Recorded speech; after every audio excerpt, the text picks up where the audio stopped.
제가 오늘 발표할 독후감은 이남정 목사님이 주신 놀라운 하나님의 은혜입니다.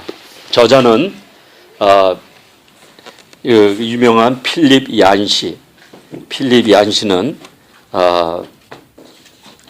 이 책을 77년도에 첫 출간한 후에 약 25개국에서 1,500만 명이 이 책을 봤다고 생각한답니다.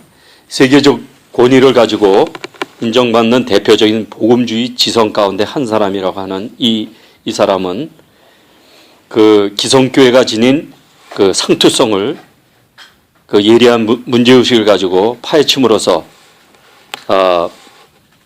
우리에게 무엇이 하나님의 은혜고 무엇이 사랑인가를 이 글 속에서 얘기해 주는 그러한 놀라운 책을 졌는데, 이 사람은 이 책 속에서 나오는 내용인데, 남부 이 근본주의 문화 속에서 자라는 그런 자라면서 그것 또한 그 속에서 신학교를 나왔다고 합니다. 그래서 거기에는 남자들은 두발, 옛날 우리 70년대처럼 두발 검사, 그 다음에 이 의복 검사, 그 다음에 무슨 신발 검사, 뭐 여자들은 뭐 치마를 길게 입었냐, 이 미니 스커트 시대인데도 불구하고 치마를 짧게 입었냐, 길게 입었냐, 학교 올 때는 바지를 입어도 안 되고, 뭐 치마도 어느 깊이 와도 안 되고, 남녀간에 이 낮에는 만나면 안 되고, 뭐 손목 잡아도 안 돼. 그런 어떤 근본주의 신학교에서 자라난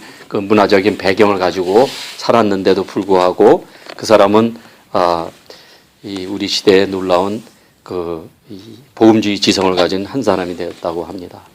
그 책 가운데 한 두세 가지를 소개하면은 Jesus I Never Know, 내가 알지 못하는 예수, 뜻밖의 장소에서 만난 하나님, 그 다음에 당신께 실망했습니다, Disappointment with God, 이런 책이 있고, 그 다음에 Soul Survivor라는 내 영혼의 스승이라는 책이 지어서서 약 20여 권의 책을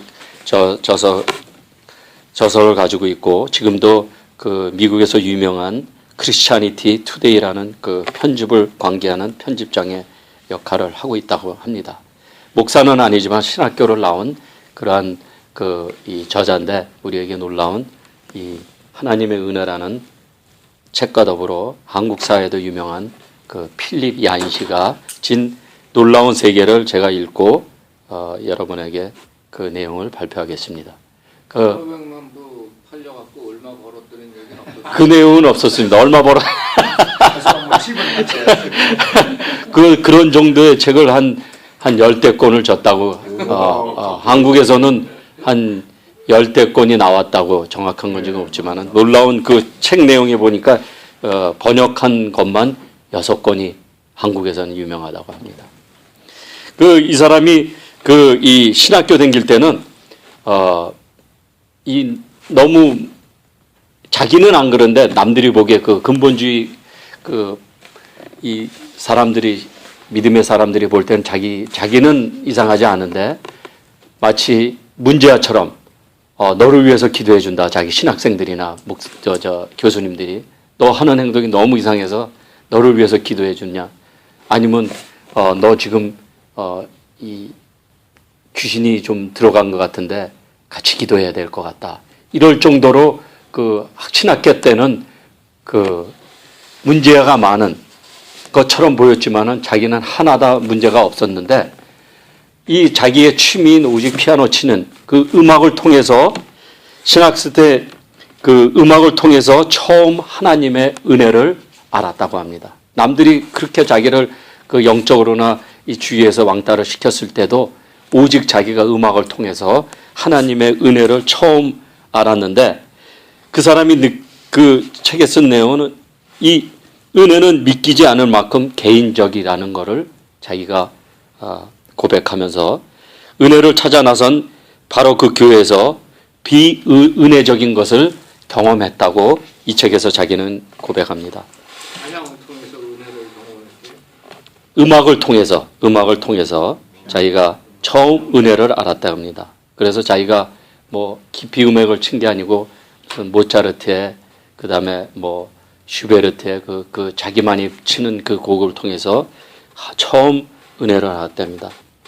그래서 자기는 이 자랄 때부터 선과 악행을 항상 저울로 달아서 그것을 심판하시는 하나님, 그 다음에 그렇게 이 냉혹한 율법을 가지고 자기를 바라보는 하나님으로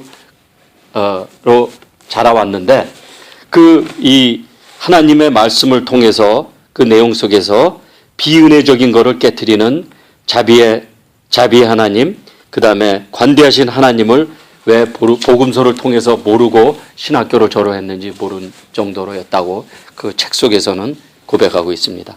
그래서 그 하나님의 사랑은 값 없이 조건 없이 우리를 찾아온다는 개념은 이 말씀 속에서 우리 인간의 본성과 상반된다고 합니다. 그래서 이 상반된다는 의미는 자기도 똑같이 어리신 저부터 이 비은혜 속에서 살아왔기 때문에, 그러니까 가령 예를 들어서 너 커서 성공하려면 어떻게 해야 돼?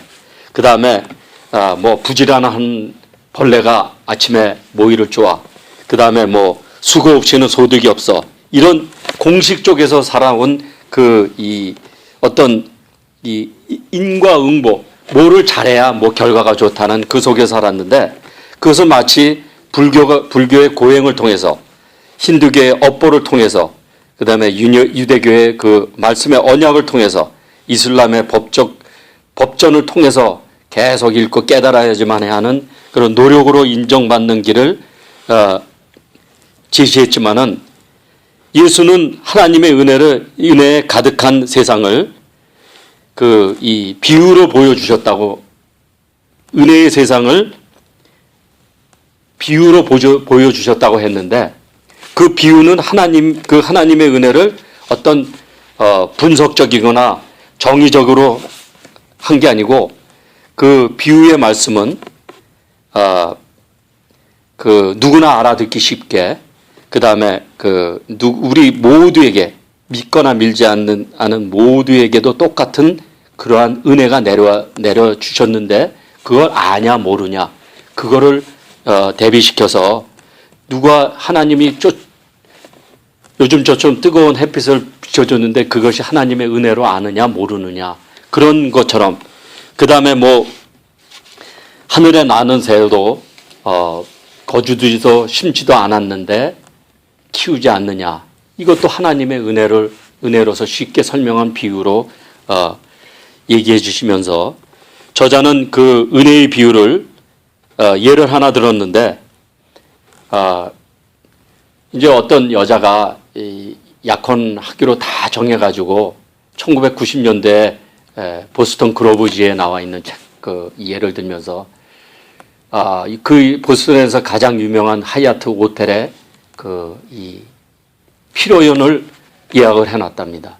근데 결혼하기 바로 전에 예약도 다 되고 돈도 다 지불해 놨는데도 불구하고 그 신랑이 갑자기 결혼을 취소하자는 그런 속에서 돈은 다 내 있고, 그 다음에 먹든지 안 먹든지 그거는 다 소용없기 때문에 자기가 길거리에 나가서 예수님처럼 홈레스 피플, 지나가는 사람 다 해가지고 이 하얏트 호텔에서 받기 꺼려하는 그 화려한 음식점에서 자기가 다 지불한 그 음식을 다 먹여줌으로써 먹여주는 사람은 왜 이게 나한테 먹여주는 이유도 모르게, 값이 얼마인지도 모르고 그냥 맛있게 먹고 그냥 나가더라고. 그런 은혜의 비유를 하나 예를 들면서, 예수님은 우리 삶의 방식을 가리키기 위해서 비유를 준 것이 아니고, 하나님의 성품과 그 사랑의 대상에 대한 우리의 생각을 바로 잡아주고자 비유를 주신 거라 합니다. 그 슬픔이 부각되고 다시 찾아오는 기쁨을, 가령 예를 들어서 잃어버린 어린 양, 집 나간 아들, 그 다음에 땅에 보침 보화, 이런 비유를 통해서 우리의 생각이 어떤 비은혜적인 거를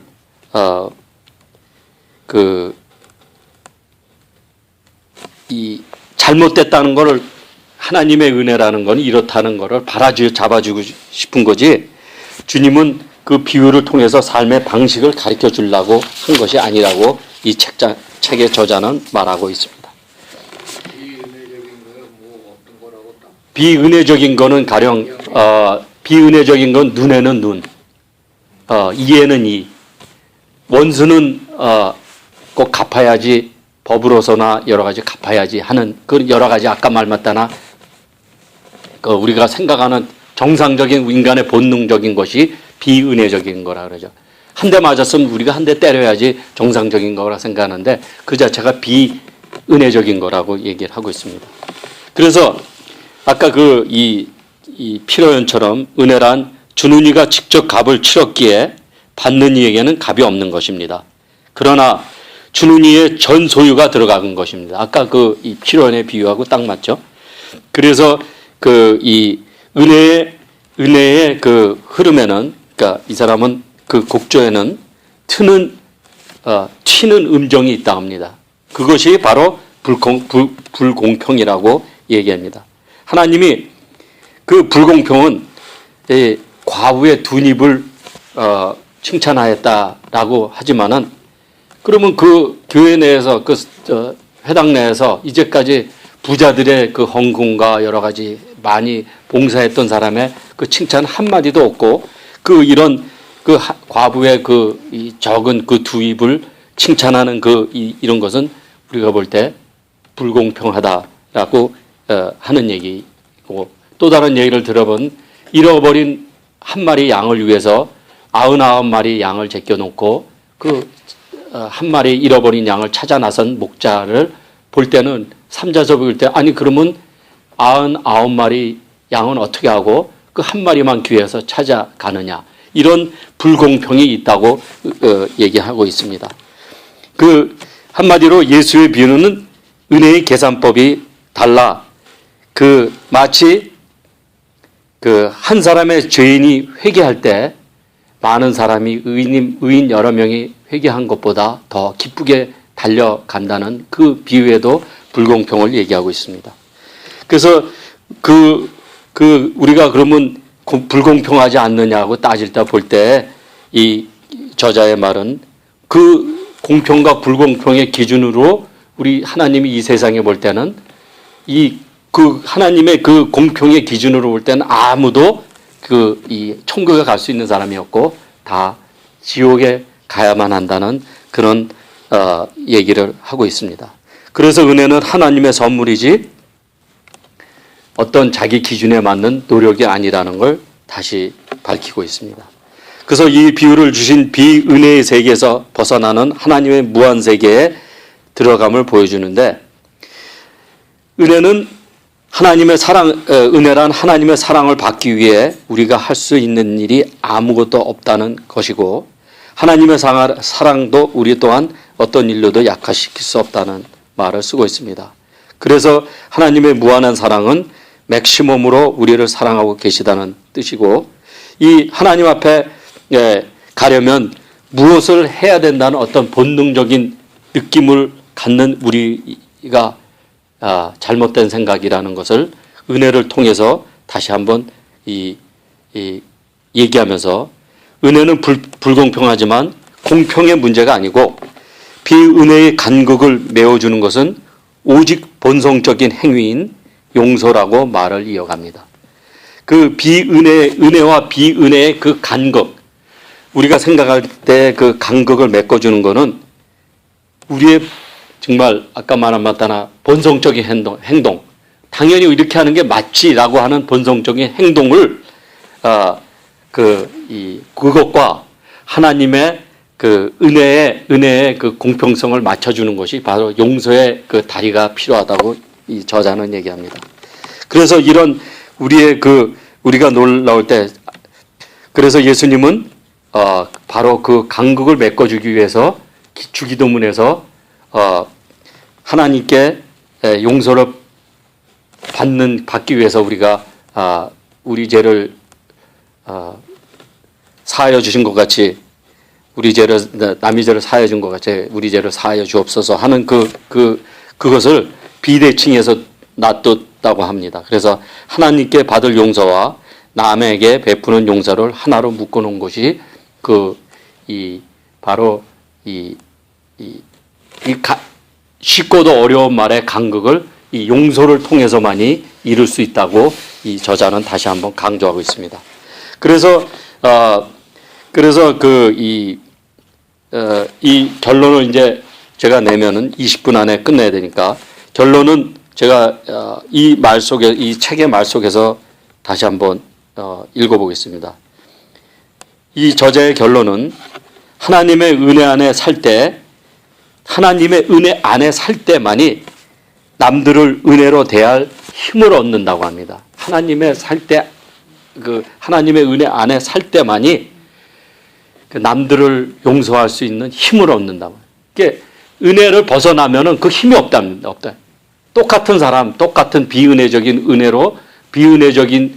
걸로 세상을 바라보고 용서할 수 없기 때문에 해하나님의 그 은혜 안에 살 때만이 그 힘을 얻기 때문에 우리 일상에서 연습을 해야지만이 하나님의 용서하는 법, 비은혜의 사슬을 끊는다고 합니다. 이 저자가. 그래서 저도 그것에 아주 100% 동의를 했습니다. 그래서 용서는 사랑할 줄을 모르는 사람에게 베푸는 놀라운 사랑이며 믿음의 행위라고 합니다. 절대적으로 제가 동의를 했습니다. 용서는 사랑할 줄을 모르는 사람에게 베푸는 놀라운 사랑. 이 책의 저자 말로 이 놀라운 사랑이라는 것은 다시 한번 강조하는 사랑할 줄 모르는 이에게 베푸는 놀라운 사랑이 바로 용서이고 이게 바로 용서는 믿음의 행위.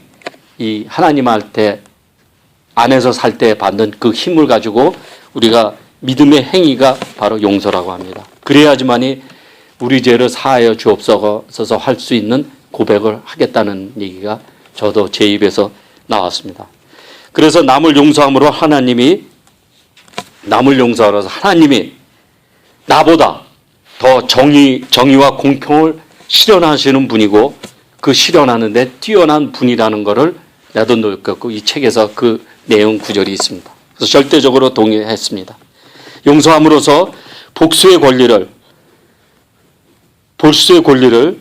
나보다 공평의 문제를 보다 더 잘 처리하시는 하나님께 맡기는 것이 바로 회개와 용서의 능력만이 인간이 인간되게 함을 믿는 자가 믿는 자가 되게 함을 다시 한번 고백하게 하였습니다.